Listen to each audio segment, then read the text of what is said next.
A entrevistar hoy a una de las personas que más sabe de medicamentos de nuestra comunidad, un estudioso desde hace muchos años de los riesgos asociados al uso de medicinas y vacunas. Digamos que él y su equipo de investigadores son los médicos de los fármacos, los que controlan y vigilan la seguridad de cada uno de los medicamentos que nos tomamos. Él es el director del Centro de Farmacovigilancia de Castilla y León, un centro desconocido para muchos hasta ahora y del que además tenemos que presumir en nuestra comunidad. Luis Martín Arias, buenas noches. Buenas noches. Bueno, casi 90.000 personas menores de 60 años están en Castilla y León pendientes de saber si se les inyectará la segunda dosis de AstraZeneca. Usted ha sido crítico con la gestión política y comunicativa sobre esta vacuna. El Gobierno está pendiente del estudio de la Carlos III, donde, por cierto, usted trabajó ya cuando surgió la polémica de las vacas locas. ¿Cuál cree que es la mejor opción de todas las que se están planteando? ¿Segunda dosis AstraZeneca, esperar, vacunar con otro tipo de vacuna? En mi opinión, desde luego, vacunar con la segunda dosis de AstraZeneca. No veo motivo suficiente para que no se haga. Y no lo digo yo, lo dicen las 17 asociaciones científicas médicas de España, unidas en la Federación de Asociaciones Científico-Médicas, la FADME, que lo han dicho así, que se ponga la segunda dosis de AstraZeneca. A los menores de 60 años. Efectivamente, claro, a los que ya se les puso la primera dosis. El último dato que dio usted mismo de las reacciones adversas registradas en nuestra comunidad, en Castilla y León, a principios de abril, era de unas 300 al mes y la mayoría bueno, pues con síntomas leves. Ahora que el ritmo de vacunaciones está creciendo considerablemente, ¿estas reacciones van en aumento y los síntomas son los mismos? No, al contrario, han disminuido. Precisamente esta tarde, como iba a venir aquí, hemos hecho una consulta y están llegando menos que hace un mes. Están llegando aproximadamente entre 200 y 250 al mes. Entonces ha disminuido el ritmo de la vacuna, de la notificación, a pesar de que se vacune más. Pero vamos, esto es algo que no nos sorprende. Los síntomas entiendo que siguen siendo los mismos, ¿no? Claro, es que una cosa es lo que ocurre en la realidad y otra cosa es lo que se nos notifica a nosotros en el centro. Entonces, al principio había mucha preocupación y dado que los ciudadanos pueden notificar también, como saben, porque se les da un papel cuando se les vacuna a través de Internet, pues al principio se nos notificaba todo, ¿no? Había quizás un exceso de celo en notificar. Ahora ya que se está tranquilizando la situación, yo creo, esto es buena señal, nos llega un número más razonable de sospechas porque la mayoría que nos llegan son leves, son fiebre, dolor en el punto de la vacunación y demás. O sea que curiosamente ahora que se está vacunando mucho más, nos llegan menos notificaciones. Entiendo que también quizá las primeras vacunas, los primeros vacunados se observaban mucho más y ante cualquier mínima... Eso es. No solo ellos, los médicos, porque también, claro, notifican los médicos, por supuesto, y demás personal sanitario, pues estaban más atentos. Es decir, la atención que ha habido sobre las vacunas, yo en mis 30 y tantos años de trabajo en farmacovigilancia no la había visto nunca. Esto para nosotros está bien, que se notifique todo. Nosotros siempre decimos que se notifique todo. No nos quejamos por trabajar más. Pero yo creo que la situación ahora pues, responde más a la realidad, ¿no? Se va notificando lo que se debe notificar, lo raro o lo que parezca menos leve y demás. Bueno, quizá hay menos noticias también negativas respecto a la vacuna, ¿no? Que también me imagino que eso influirá. Claro, es que curiosamente a nuestro centro está muy influido por lo que sale en los medios. Nosotros a eso lo llamamos bola de nieve. Hay una bola de nieve, cuando sale algo en los medios o demás, pues nos llegan más sospechas. Solo tenemos que filtrar, porque a nosotros no nos llega lo que ocurre. Eso debe quedar claro. Nosotros hacemos un trabajo de tamiz, de filtrado, de análisis, y una de las cosas que analizamos es el efecto bola de nieve. Mucha gente que nos está viendo ahora mismo se preguntará, seguramente se lo pregunten a ustedes, sus conocidos, que cuál es la vacuna más eficaz de todas las que están ahora mismo en el mercado, sobre todo después de lo que ocurrió con AstraZeneca y Janssen por los casos de trombo y porque hay países que las han eliminado directamente, como el caso de Dinamarca. ¿Esto no es cuestión de que cuál es mejor o cuál es peor, o sí? No, son cuestiones políticas, totalmente políticas, ajenas a cuestiones científicas o de farmacología o de farmacovigilancia. En mi opinión, y en esto quiero ser categórico, en la situación epidemiológica actual, donde es el riesgo de tener una enfermedad grave con secuelas o morir, todas son aceptables. De hecho, me han vacunado con AstraZeneca y estoy esperando que me vacune con la segunda dosis. Y todas se deben poner cuanto antes. Ahora lo que hay que pedir es que se vacune más rápido aún de lo que se está vacunando y se vacune cuanto antes a la mayor población posible. Entonces, andar ahora con remilgos de que si una sí, otra no, me parece absurdo.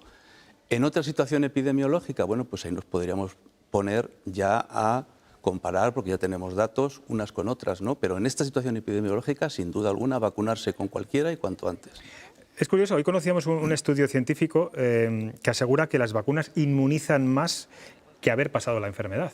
No sé si coincide con esta teoría. Totalmente. Hay varios estudios que demuestran que la inmunidad inmediata, la inmunidad por anticuerpos, es mayor estando vacunados que habiendo pasado la infección. Y esto es muy buena noticia, es decir, tenemos unas vacunas bastante buenas que nos han sorprendido.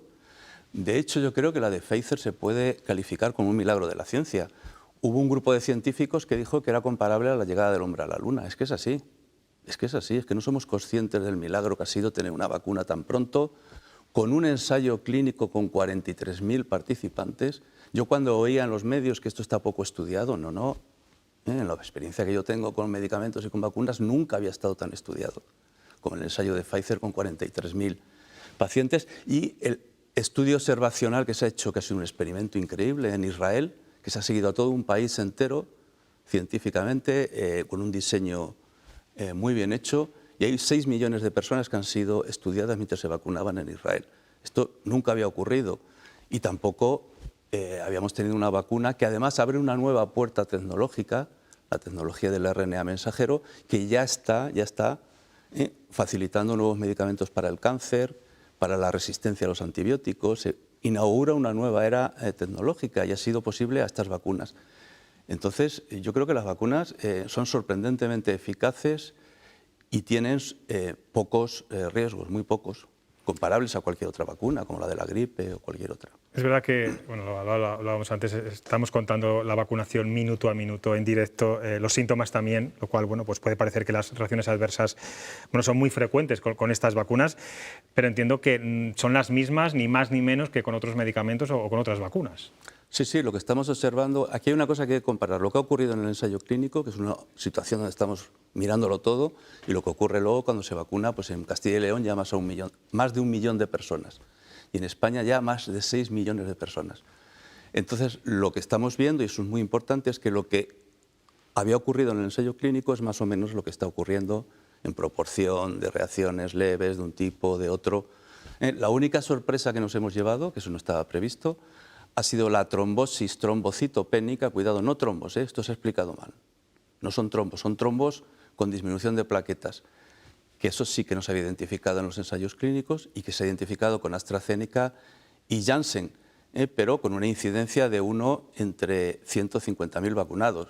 Quiero decir, la posibilidad de que te toque el gordo de la lotería comprando un décimo es de 1 en 100.000. Sí, está claro. Y ya sabemos lo difícil que jugamos a la lotería por jugar, pero...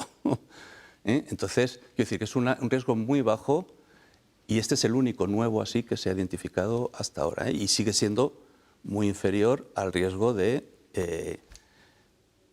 adquirir la enfermedad. Con las otras vacunas también se ha identificado, pero eso ya se ha visto en el ensayo clínico, un riesgo que es la anafilaxia, la reacción alérgica, que se ha identificado con la de Pfizer y con la de Moderna y también puede ocurrir, tiene también un riesgo muy bajo, es decir, que no se crea que porque este riesgo nuevo sea con AstraZeneca, las otras no tienen. También lo tienen, pero en todos los casos muy, muy bajo. A mí me gustaría saber cuáles son los motivos más frecuentes por los que saltan las alarmas en el Centro de Farmacovigilancia de Castilla y León. ¿Qué tipo de efectos adversos son los más comunes? Bueno, esto puede quedar un poco presuntuoso, pero las alarmas saltan cuando las hacemos saltar nosotros, los investigadores. Porque las notificaciones llegan pues en un número y además de forma indiscriminada. Somos nosotros los investigadores los que tenemos que hacer saltar la alarma. Por eso es muy importante que nuestro centro esté como está en la Universidad de Valladolid, en la Facultad de Medicina, y seamos investigadores, porque no solo recibir sospechas, es analizarlas. Quiero decir, porque es un orgullo para Castilla y León, que hace un año motivamos una intervención del PRAP, muy similar a la que ha ocurrido ahora con AstraZeneca, y salió de aquí, de Castilla y León, por un cáncer raro, que es el sarcoma de Kaposi, por un medicamento que se utiliza en la psoriasis y en la artritis reumatoide y que, gracias a que aquí lo identificamos, lo estudiamos, lo analizamos, se llevó al PRAC y el PRAC ha hecho una modificación en todas las fichas técnicas de toda Europa de estos medicamentos. Y esto para ¿Qué objetivo tiene? Bueno, pues el sarcoma de Kaposi resulta que si se diagnostica a tiempo es reversible, porque es un cáncer del endotelio vascular que si no va a los órganos sólidos y tal, no hay problema. Se retira el medicamento a tiempo y no hay problema. Si no se diagnostica a tiempo, eso puede progresar y ya sería un cáncer complicado, ¿no? Eso se ha identificado aquí, y se ha identificado gracias a un médico que dijo esto es raro, y luego que en la Facultad de Medicina lo hemos analizado. Otra ventaja de estar en la Facultad de Medicina es que yo aquí puedo hablar con libertad, porque yo soy profesor de la Facultad de Medicina, quiero decir. De farmacología. De farmacología, y voy a seguir siéndolo. Independientemente de que sea crítico o no crítico, como decías antes, ¿no? ¿Me está queriendo decir que los centros de farmacovigilancia en otras comunidades autónomas dependen de las instituciones, de los gobiernos regionales, y aquí digamos que hay una dependencia pero hay cierta libertad? Eso es, lo estoy diciendo. Es decir, este modelo ahora mismo solo se mantiene en Cataluña, que funciona muy bien, en el Hospital Valle d'Hebron y en Castilla y León. En las otras comunidades, en mi opinión, y soy crítico también con ello, se ha burocratizado el sistema. Se ha ido a la consejería y allí, bueno, se tramitan las sospechas, sí, se meten en la base de datos y todo lo demás, pero no hay científicos. Alguien nos dice, bueno, es que vosotros tenéis que publicar, sois profesores universitarios. Claro, tenemos que hacer tesis doctorales, hemos hecho tesis doctorales con estos datos y hemos publicado. A nosotros nos beneficia, pero creo que beneficia también a la población y a todo el mundo el que no nos limitemos solo a recoger sospechas, sino que las investiguemos. Esto es muy importante. En Francia, por ejemplo, se ha mantenido este modelo. Todos los centros están en universidades y en hospitales universitarios. Bueno, pues ojalá siga así. Bueno. ¿Qué medicamentos son los que más quebraderos de cabeza les dan? Todos. Todos. Todos. No hay uno No. un tipo que sea el que más alertas o alarmas surjan en... Nosotros no recogemos cantidad de reacciones. Eso viene en los prospectos. Cualquiera abre el prospecto y dice, pues hay reacciones que ocurren en uno cada 100 tratamientos, en uno cada 1000, en uno cada 10.000. Eso ya está cuantificado. Nosotros lo que identificamos son nuevos riesgos. Por ejemplo, hasta hace relativamente poco tiempo, poco más de 10 años, no se sabía que el ibuprofeno, que es un medicamento de uso común, en ciertas personas y en ciertas condiciones de uso, por ejemplo, dosis de 600 miligramos, que por eso se ha bajado a 400, puede producir infarto de miocardio. Eso ni se nos había ocurrido. Pero gracias a que se han notificado y se han comparado casos y demás, pues identificamos un riesgo. La aspirina, después de 100 años, alguien se acordará todavía de esto, se dejó de utilizar en niños, la aspirina infantil, porque produce una patología que puede matar, y que tiene una alta letalidad, un 50%, aunque es muy rara, el síndrome de Reye. ¿Y esto cuándo se descubrió? Pues 100 años después. Quiero decir, ¿nosotros vamos a dejar de estudiar estas vacunas ahora? No, las estudiaremos. De hecho, el trabajo que quizás yo esté más orgulloso es uno que hicimos hace poco aquí en la universidad, en el centro, con la vacuna de la gripe, que se ha publicado en Vaccines, una revista muy importante, y lleva muchos años ya utilizándose la vacuna de la gripe. Identificamos un riesgo que puede dar incluso parálisis en 1 de cada 1 millón de vacunados. Es un riesgo pequeñísimo, pero esto con los años es cuando se va estudiando y se van comparando, y a lo mejor dentro de unos años pues decimos la mejor vacuna es la de AstraZeneca. Y puede ser, ¿eh? Puede ser, porque la de AstraZeneca produce más inmunidad celular a largo plazo. O no, o es la de Pfizer, como no lo sé. Bueno, desde luego es que, bueno, muy interesante desde luego lo que hacen en el Centro de Farmacología, farmacovigilancia, perdón, que insisto, era un centro desconocido para el común de los mortales. Tenemos aquí a 3 tertulianos que seguramente le tengan que hacer alguna pregunta. Sergio. Pues sí, tengo una pregunta, y es que usted acaba de confirmar que todos los medicamentos tienen efectos secundarios, que todas las vacunas tienen efectos secundarios, y mi pregunta es ¿por qué justo las 2 vacunas cuyos laboratorios farmacéuticos no han querido especular y no han querido incrementar los precios, son las que están teniendo más denuncias, las que están teniendo o las que se están relevando más problemas, mientras que las otras 2, la de Moderna y la de Pfizer, con unos precios mucho más elevados, aparentemente no hay casos, aparentemente no hay problemas, y la Unión Europea además decide firmar un contrato en exclusividad con Pfizer, anulando prácticamente a AstraZeneca y anulando a Janssen, cuando Janssen parecía que iba a ser la verdadera solución a esta situación, porque con un solo pinchazo se podía inmunizar. ¿Qué hay detrás? ¿Intereses económicos? ¿Intereses políticos? ¿Realmente por qué se está haciendo esta campaña contra AstraZeneca y Janssen y esta protección de Pfizer? Bueno, voy a hacer de abogado del diablo. También la OMS, la Organización Mundial de la Salud, ha salido a defender a AstraZeneca y ha dicho que no se parara en ningún momento de vacunar, que no tenía relación, que no había asociación, lo cual a mí me parece un error. Que la Organización Mundial de la Salud haya dicho que no había asociación porque la hay. Quiero decir, vamos a ver, esto es como un partido de fútbol donde hay muchos jugadores. Y cada uno hace su juego. La OMS ha hecho su juego defendiendo, creo que exageradamente, en mi opinión, que no había asociación, efectivamente porque es la más barata. La Unión Europea, pues están los intereses de Alemania. Cuidado, no nos olvidemos que esta vacuna es británica y están los conflictos políticos entre Dinamarca, Alemania y el Reino Unido. O sea, hay intereses políticos, intereses económicos, enfoques diferentes, ideológicos de ver el asunto, pero nosotros no nos tenemos que dejar obnubilar por eso. Eso lo sabemos, que es así. Y a veces la explicación de que esto se haya visto más es porque se ha puesto el foco ahí interesadamente y se ve. Pero bueno, pero lo que se ve está. O sea, la pregunta es, aquí se ha puesto el foco por lo que sea, ¿eso está o no está?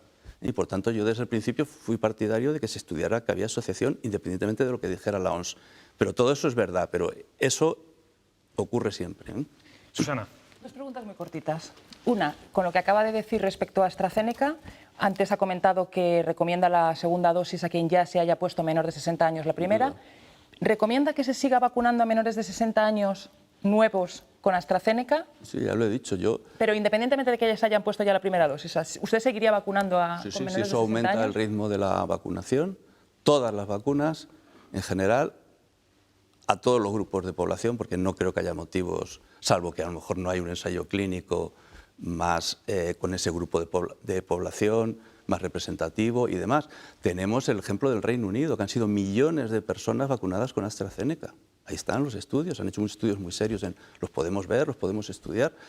Yo solo haría una restricción con AstraZeneca, en concreto con AstraZeneca, que es menores de 30 años. Porque ahí en el Reino Unido se ha hecho un estudio muy serio y se ha visto que el riesgo de enfermar gravemente y de morir en menores de 30 años es tan pequeño que nos podemos permitir el lujo de no correr ese otro riesgo. Pero el mayor es segunda pregunta, sí, muy breve, breve. que vamos un poco más de tiempo. Entre los que tienen dudas respecto a las vacunas, usted ha dicho que seguirán investigando, están las posibles secuelas a largo o medio plazo, que no se sabe porque las vacunas son muy recientes. ¿Qué secuelas cree usted que podrían ser esas, si es que pueden existir? En principio no hay datos, ni yo tengo especial preocupación porque el efecto de las vacunas es muy inmediato, se degrada inmediatamente. De hecho, si hay que conservarlas a tan baja temperatura, por lo rápidamente que se degrada a temperatura ambiente el contenido de la vacuna. Es decir, una vez que se inyecta en el cuerpo y hace su función, eso en cuestión de minutos o de poco tiempo se degrada y lo que entra ya en juego es la inmunidad del organismo.